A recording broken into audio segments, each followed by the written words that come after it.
Dengarkan terus Cerita Pagi bersama Kudus dan Dani.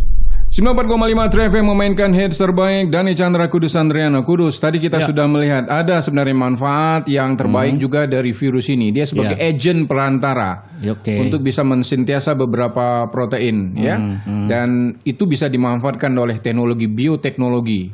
Dan tidak semua virus itu sifatnya negatif ya. Ada artinya beberapa merusak dan seterusnya. Nah, ternyata juga ada virus yang bisa malah memperbaiki sesuatu yang memang tidak baik, kemudian diperbaiki menjadi lebih baik. Luar biasa kudusannya, paham ya.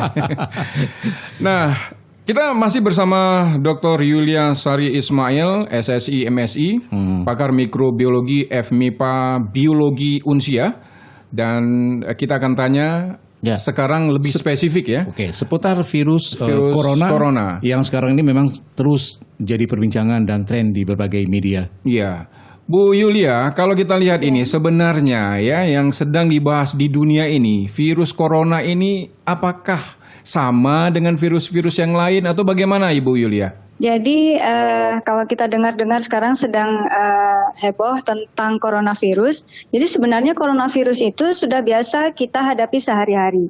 Coronavirus ini merupakan virus penyebab infeksi pernapasan pada manusia dan jenis hewan-hewan lainnya, dan dia menyebabkan sekitar 15% flu atau kita sebut common cold atau selesma. Nah, jadi ini coronavirus ini sekeluarga dengan virus-virus penyebab flu yang biasa. Nah, tapi dia berkembang terus. Nah, sekarang sudah ditemukan ada minimal ada 7 kelompok dari coronavirus ini. Nah, 4 kelompok yang pertama itu yang sering menyerang atau menyebabkan flu. Nah, kemudian 3 kelompok berikutnya itu ada virus SARS yang infeksi akut parah itu, SARS, Severe Acute Respiratory Syndrome, yang dulu pernah terjadi di tahun 2002 sampai 2003, Kemudian ada kelompok coronavirus MERS yang Middle East Respiratory Syndrome, itu yang berawal dari Timur Tengah tahun 2012 atau 2011 ya. Kemudian yang terakhir ini adalah coronavirus dari Wuhan ini yang pertama kali dilaporkan dari provinsi Wuhan ini, atau disebut dengan 2019 nCoV atau Novel Coronavirus 2019. Nah, kenapa dia disebut coronavirus? Karena dia mempunyai bentuk yang unik. Jadi virus ini mempunyai struktur duri-duri atau kita sebut spike yang berupa glikoprotein yang bentuknya seperti tongkat-tongkat di permukaannya. Jadi jadi kalau kita lihat dia seperti memiliki mahkota. Ya, karena itu dia disebut corona. Karena corona itu bahasa Latin untuk mahkota namanya. Jadi coronavirus ini virus yang seperti mempunyai mahkota. Gitu. Ya.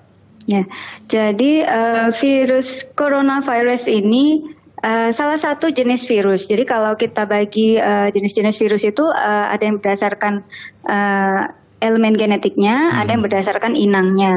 Nah, kalau coronavirus ini adalah salah satu jenis virus yang elemen genetiknya adalah RNA. Jadi ada virus yang hanya membawa RNA, ada yang hanya membawa DNA.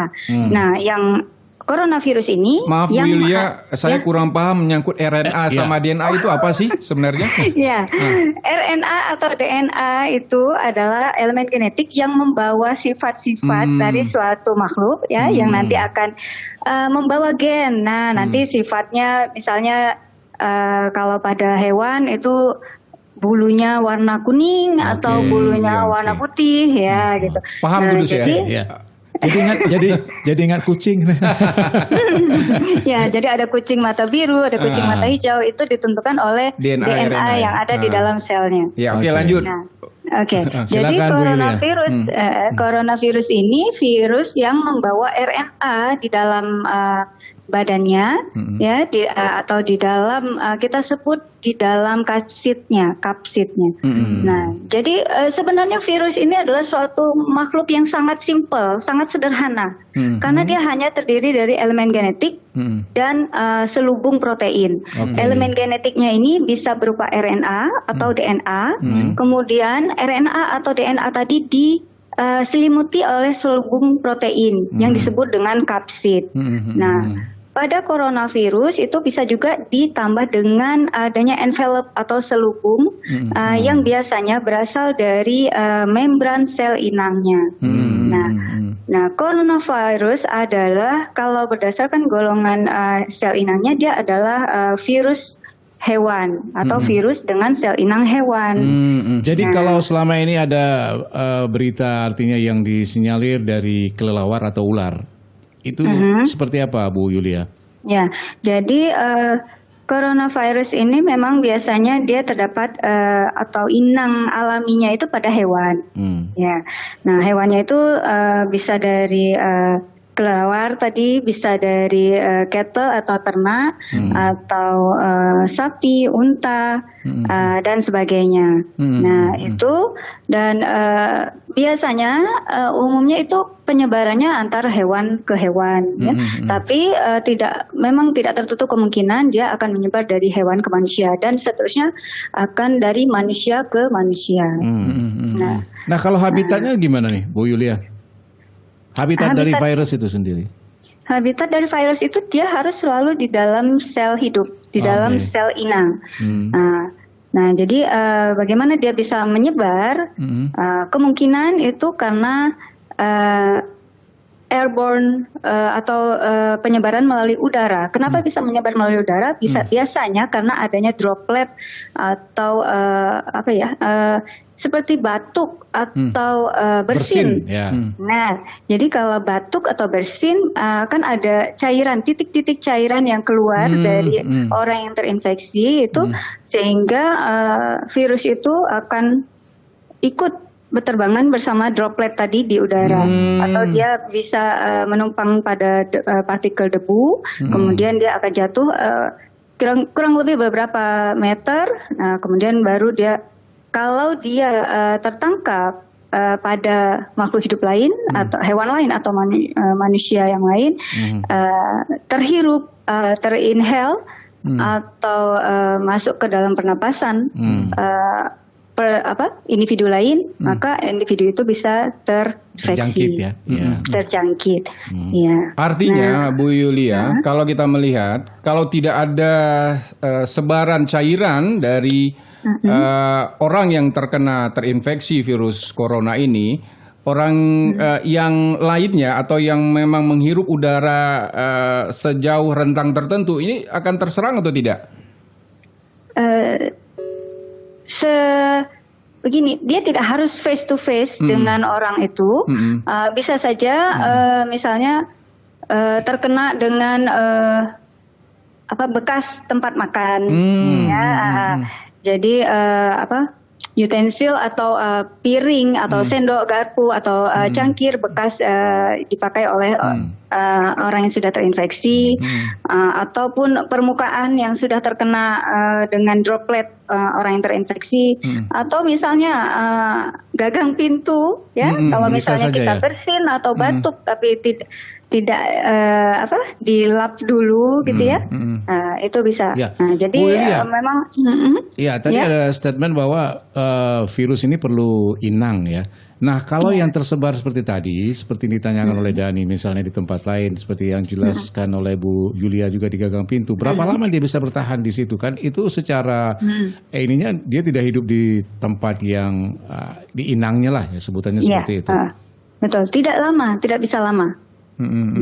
Ya, itu tidak bisa lama, mungkin hanya beberapa menit ya, saya tidak bisa pastikan berapa menit, tapi hanya selama ada droplet itu saja. Kalau sudah kering, sudah dissipate, itu tidak bisa lagi. Oh, selama cairan yang masih mengandung makanan tertentu ya, dalam itu masih bisa hidup ya? Masih menjadi media untuk kehidupan si virus tersebut. Oke. Terus Bu Yulia, dengan menggunakan masker seperti anjuran ya, artinya untuk mencegah terjadinya penyebaran virus ini, berapa besar tingkat efisiensinya Bu Yulia? Mungkin apakah harus ada injeksi lain yang dibutuhkan oleh tubuh juga, walaupun saat ini kita dengar bahwa belum ada antivirus yang ditemukan untuk virus corona ini? Iya, kalau injeksi mungkin itu bidangnya medis ya. Oke. Tapi setahu saya memang belum ada karena ini kebetulan coronavirus dari Wuhan ini yang 2019 nCoV atau novel coronavirus 2019 yang terbaru ini belum ditemukan vaksinnya karena memang jenisnya baru dan dari penelitian para ahli belum ada yang sama dengan coronavirus yang sebelumnya sehingga belum ada vaksinnya. Nah, jadi untuk itu mungkin kita hanya bisa memberikan anjuran suportif ya, obat-obat yang suportif. Okay. Jadi mengatasi demamnya, mengatasi batuknya, atau melegakan pernapasannya. Tapi kalau untuk vaksin si virusnya sendiri belum ada. Nah, untuk masker tadi ya, seberapa efisien ya? Masker itu cukup efisien karena seperti tadi kita mencegah supaya kita tidak terhirup droplet atau batuk atau bersin dari orang lain dan kita juga tidak menyebarkan ke apabila kita bersin atau batuk. Jadi kita sangat tepat untuk memakai masker. Oke. Baik Ibu Yulia Sari, kita akan break dulu dan kita akan menanyakan pada sisi yang terakhir bagaimana kira-kira harapan atau pandangan Ibu untuk bisa menenangkan ini masyarakat yang Dan mungkin juga sudah gundah gulana sedikit juga ya dengan informasi yang kadang-kadang seliwiran ini ya. Ya. Dan juga kita perlu dengar juga nanti tindakan preventif ya, seperti apa Dani mungkin dari sisi saran-saran kepakaran beliau. Kepakaran beliau nanti akan Oke. disampaikan. Kita break dulu Ibu Yulia Sari Ismail. Ya, baik. Baik, oke. Dengarkan terus Cerita Pagi bersama Kudus dan Dani.